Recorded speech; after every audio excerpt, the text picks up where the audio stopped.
บ่ได้ยินมา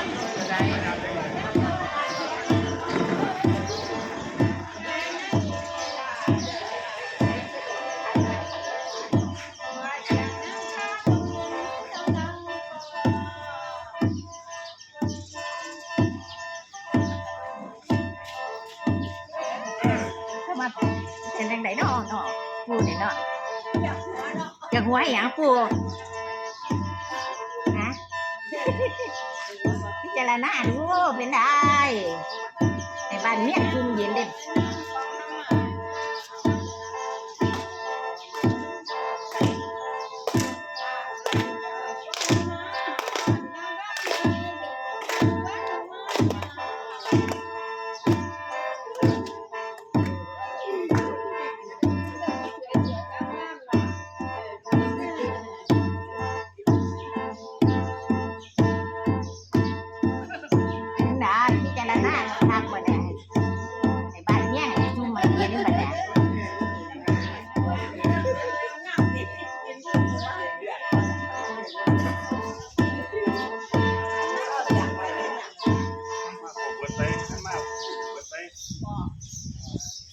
ยังใช้อีกเนาะบ้านนี้เนาะ มีอื่นเมียข้างเมียข้างมาแล้ว แล้วหาจับเลยนะใครก่อน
คุณปูวางเด็กกับว่าน้ำเถื่อ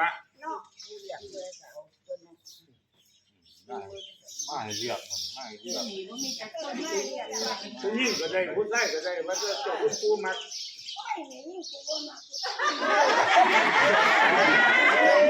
นี่ประโยชน์เพื่ออะไรประโยชน์เพื่อตำเยี่ยวเสร็จคุณปู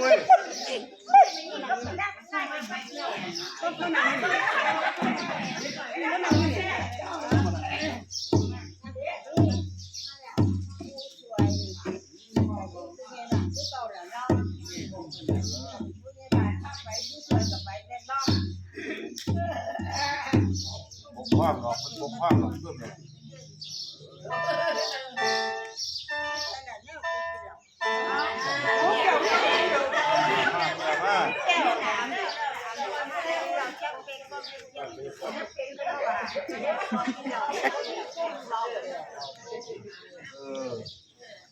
น้ำลงเพื่อนน้ำลงมันเป็นอย่างนี้หันจะกินวะแย่บ้านเนี่ยหลายว่าอุดมสมบูรณ์เพียงพอบ่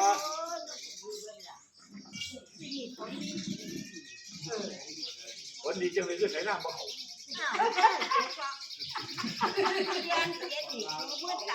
ถ่วมบ่ถ่วมบ่ฝนดีถ่วมบ่